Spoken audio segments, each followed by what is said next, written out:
Selamat datang ke modul 4, Keprihatinan terhadap penjaga. Dalam modul ini, kita akan membincangkan kepentingan penjaga dan beban mereka, emosi penjaga, tekanan penjaga, panduan membantu diri sendiri, serta stigma terhadap pesakit mental dan cara memeranginya. Seksyen A, Kepentingan penjaga. Mari kita lihat peranan penjaga kepada pesakit mental. Mereka memberi bantuan praktikal dan penjagaan diri pesakit, membantu dalam aktiviti harian, memberi sokongan emosi, membantu dalam pengurusan penyakit termasuk ubat-ubatan, temujanji dan aktiviti rehabilitasi, serta penting dalam pemulihan pesakit. Walau bagaimanapun, penjagaan juga mempunyai impak yang signifikan.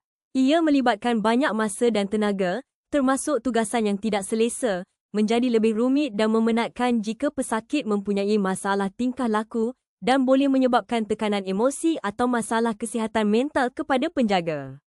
Cabaran-cabaran ini boleh mengganggu proses pemulihan pesakit, menyebabkan penyakit berulang dan mempunyai kesan negatif terhadap kualiti hidup penjaga serta tahap penjagaan yang diberikan. Seksyen B, Emosi penjaga. Penjaga pesakit mental mungkin mengalami emosi yang bercampur baur, mengimbangi perasaan positif dan negatif.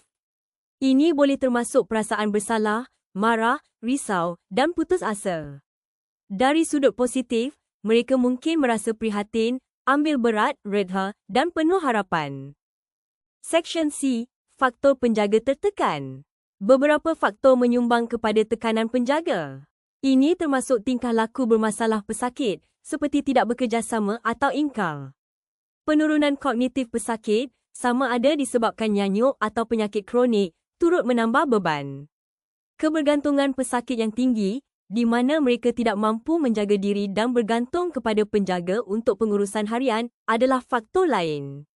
Usia pesakit juga boleh memainkan peranan, dengan pesakit yang lebih berusia sering memberi lebih tekanan kepada penjaga. Berkenaan jantina, penjaga wanita cenderung mengalami lebih banyak tekanan berbanding penjaga lelaki. Akhir sekali, hubungan antara pesakit dan penjaga penting, dengan pasangan sering merasa lebih tertekan dalam peranan penjagaan mereka. Adalah penting bagi penjaga untuk belajar menguruskan emosi dan tekanan mereka dengan berkesan untuk mengurangkan impak bebanan penjagaan. Seksyen D, Teknik membantu diri sendiri. Seksyen ini menggariskan pelbagai teknik untuk membantu penjaga mengurus kesejahteraan mereka. Ini termasuk pengurusan marah, mengenal pasti gejala tekanan dan lesu upaya, membangunkan kemahiran daya tindak yang berkesan, menggunakan strategi 10B, meningkatkan kebolehan menyelesaikan masalah, mengamalkan pengurusan masa yang baik, menggunakan teknik relaksasi dan memupuk sifat asertif. Teknik bantu diri dengan mudah. Berikut adalah perkara yang boleh membantu anda meringankan beban dan mengelakkan gejala lesu upaya. Amalkan sifat redha atau menerima dengan hati yang terbuka. Luahkan perasaan anda dengan orang yang anda percaya. Kenal pasti punca tekanan dan bersama-sama mengatasinya. Fokus pada apa yang boleh anda kawal. Tambahkan pengetahuan tentang penyakit mental dan bagaimana menguruskannya. Jaga kesihatan diri dengan mengamalkan diet seimbang dan bersenam. Berikan masa untuk diri sendiri untuk berehat seketika dari menjaga dan bergilir dengan ahli keluarga lain jika mungkin. Sertai kumpulan sokongan. Elakkan penggunaan dadah atau alkohol. Dan yang penting, dapatkan bantuan doktor atau kaunselor sekiranya anda merasakan proses ini terlalu sukar untuk diuruskan sendiri. Teknik membantu diri sendiri, kenal pasti gejala anda. Untuk stres, gejala fizikal mungkin termasuk pening kepala, susah tidur, perubahan selera makan, berdebar-debar dan kelesuan. Dari segi psikologi, anda mungkin merasa gelisah, mudah marah, tahap motivasi rendah, bimbang, kurang fokus dan kerap lupa. Tanda-tanda tingkah laku boleh termasuk merokok berlebihan, penyalahgunaan dadah dan arak serta tingkah laku agresif.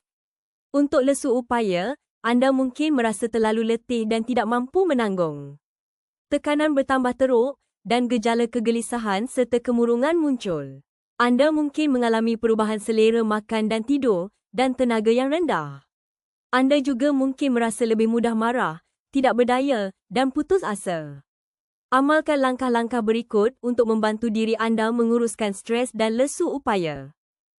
Strategi 10B adalah pendekatan komprehensif untuk kesejahteraan.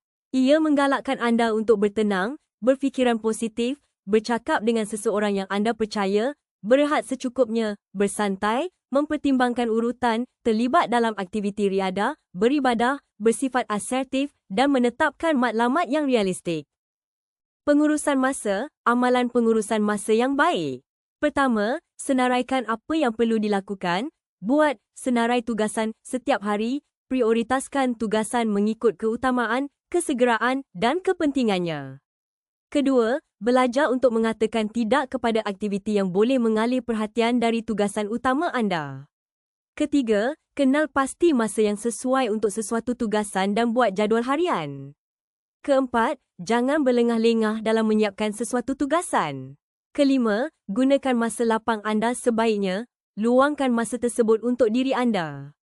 Dan akhirnya, jangan terlalu memaksa diri anda. Tetapkan matlamat yang boleh dicapai.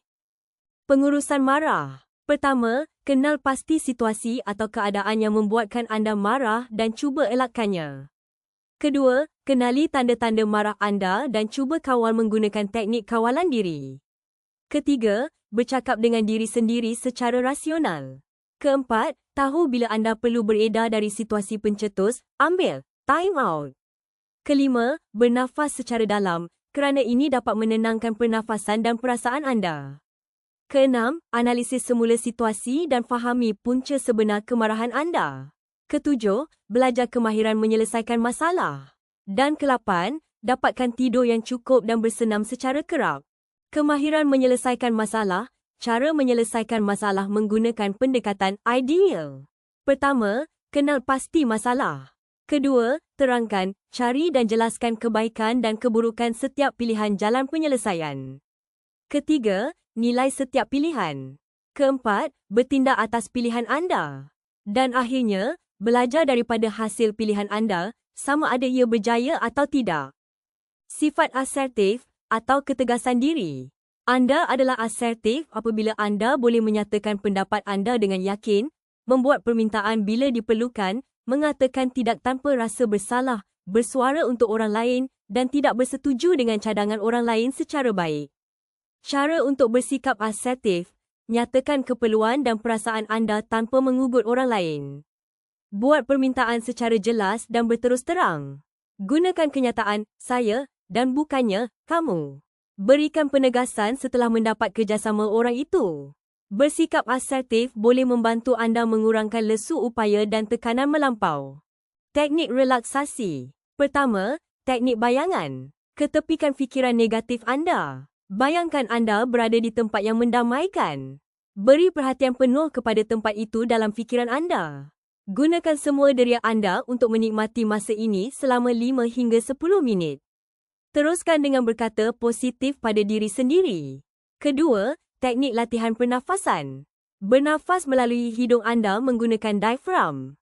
Tahan nafas selama 4 hingga 8 saat. Hembus keluar melalui mulut. Ulangi langkah di atas selama 30 hingga 60 saat. Berlatih teknik ini secara kerap di rumah. Ketiga, teknik relaksasi Jacobson. Duduk atau baring. Tutup mata anda. Ketatkan otot muka selama 10 hingga 15 saat. Rasakan ketegangan. Rehatkan otot perlahan-lahan dan kenali perbezaan antara otot tegang dan rehat. Ulangi langkah-langkah di atas dengan kumpulan otot yang lain. Komunikasi berkesan. Cara anda berkomunikasi boleh membantu anda memenuhi keinginan anda dan juga membantu pesakit melaksanakan permintaan anda. Komunikasi berkesan dapat mengurangkan ketegangan antara penjaga dan pesakit serta memperbaiki hubungan dua hala. Ingatlah untuk mengawal emosi anda. Gunakan nada yang sesuai. Minta penjelasan jika maklumat tidak jelas. Jangan membuat anda yang terburu-buru. Dengar dengan penuh perhatian sebelum membalas. Elakkan mengkritik atau membuat kenyataan menghukum. Gunakan juga komunikasi bukan lisan. Amalkan komunikasi dua hala. Seksyen E, stigma penyakit mental. Apa itu stigma? Stigma berlaku apabila seseorang melihat orang lain secara negatif hanya kerana orang itu mempunyai ciri yang berbeza atau sifat peribadi yang dianggap sebagai kelemahan, membawa kepada stereotip negatif. Stigma terhadap pesakit mental sering disebabkan oleh kurangnya pengetahuan tentang penyakit dan rawatan.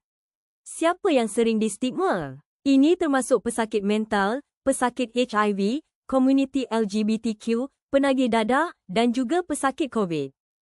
Apakah akibat stigma? Kesan stigma termasuk keengganan untuk mendapatkan bantuan atau rawatan, kurangnya pemahaman dari keluarga, rakan atau orang lain, peluang yang lebih sedikit untuk pekerjaan, pendidikan atau aktiviti sosial dan boleh menyebabkan buli, keganasan fizikal atau bentuk gangguan lain. Mereka yang distigma mungkin mengalami rasa malu, kurang keyakinan diri dan pengasingan sosial yang boleh memburukkan gejala dan menyebabkan penyakit berulang. Akhirnya, stigma menambah beban penjaga. Bagaimana mengatasi stigma? Pertama, jangan biarkan stigma membuat anda merasa malu atau ragu-ragu terhadap diri sendiri. Kedua, jangan malu atau takut untuk mendapatkan rawatan. Ketiga, jangan mengasingkan diri. Keempat, tingkatkan pengetahuan anda tentang penyakit mental. Kelima, sertai kumpulan sokongan. Dan akhirnya, bersuara menentang stigma.